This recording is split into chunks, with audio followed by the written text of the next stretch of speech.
Federal government's placed a priority on reducing suicide rates during this parliamentary term, and the Prime Minister says he's working towards a zero suicide goal. The Productivity Commission is examining mental health. Its report's due next May. The newly appointed National Mental Health Commission chief is reviewing how all governments deal with it.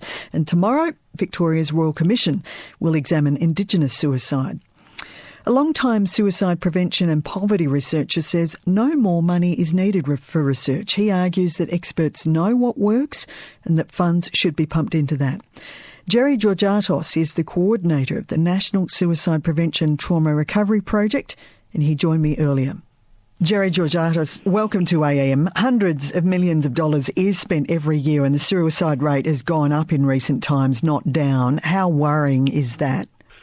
It's going to continue to go up. There's a permanency of trend of an increasing suicide toll. The accumulation of life stresses are increasing. Socioeconomic disadvantage is increasing. The suicide toll will increase. The research has been done, and we're now rebadging research. We are forever investing in research. There should be a moratorium on research spend, and all monies should hit the ground on suicide prevention and mental health well-being. So I take it from what you're saying, you argue that there isn't a case to conduct or commission new research, that the answers are there already. Is that what you're saying? There is no new research to be done. The research that we're doing now is being rebadged. It is the same research again each year.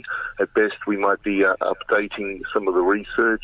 There's no need to update research when we're not implementing enough of the recommendations and the nutshell recommendations that are being found in every single report year after year. And all spend now should be done on in-reach, outreach, mental health, well-being and suicide prevention, infrastructure and architecture, and in the improving of people's life circumstance, and the outreach is a missing link. The outreach is a missing link. All the money that's being spent on research, which is in the tens of millions and sometimes hundreds of millions of dollars each year, could create task forces, intensify outreach, assertive outreach, and be there to actually support people through very vulnerable and critically vulnerable times. The most vulnerable, the critically vulnerable, will not walk through any door. We need the outreach to support them. What do you mean by outreach?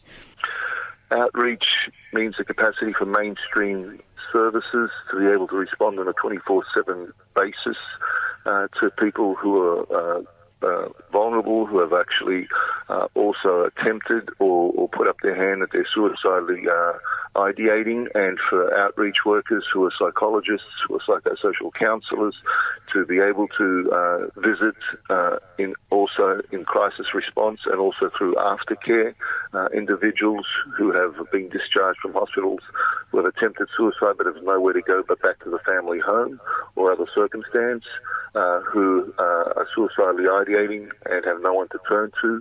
And I run an outreach service, so I know what the unmet need is. We respond 24/7. People have nowhere to turn to after they're being discharged from hospital. Our hospital systems don't have the beds to take care of them, and there aren't enough places of well-being where they can seek respite and be supported or be placed within. So in the very least, we need the outreach, the support workers to support them through the direst of their circumstance. To enable that, I mean, effectively, there is a lot of money going into accident, health and emergency right now to deal with people that turn up there seeking help. But the kind of service change that you're arguing for would mean a complete flipping from what I'm hearing of what we currently do. Do you think there's political will to do that? I don't think the political will is there because there's a bit of a spend involved in actually investing in what I've just argued. But the political will needs to be there if we're going to improve lives and improve lives to the extent that we need to change lives, to save lives.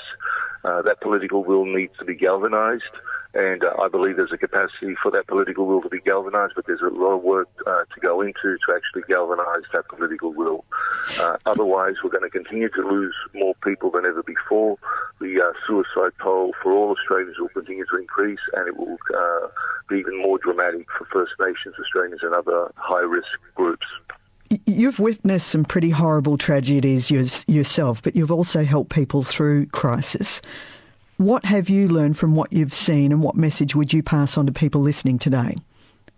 That the in-person people approach needs to be invested in. That people need people, and that if we can do it on a 24/7 basis, if people have somewhere to turn to, if hospitals and triages have somewhere to turn to, if hospitals, when they're discharging people a day or two after an attempt, have somewhere to turn them to, or to some group of workers to be able to turn them to, the critical mass of that support, then we can change lives and save lives. And that's what we've been doing with the National Indigenous Critical Response Service. When I was with them 2.5 years since establishment, we did not lose any individual in the time that I was there, and we supported hundreds. While with the Suicide Prevention and Trauma Recovery Project, similarly so. Thus far, and may continue to be so, we have not lost anyone, but that's because we have been there in person, in support, intense psychosocial support on a needs basis. Gerry Georgatos, thank you very much for joining AM this morning. Much respect. Thank you, Sabra. And that's Gerry Georgatos from the National Suicide Prevention and Trauma Recovery Project. And if you or anyone you know needs help, you can call Lifeline on 13 11 14.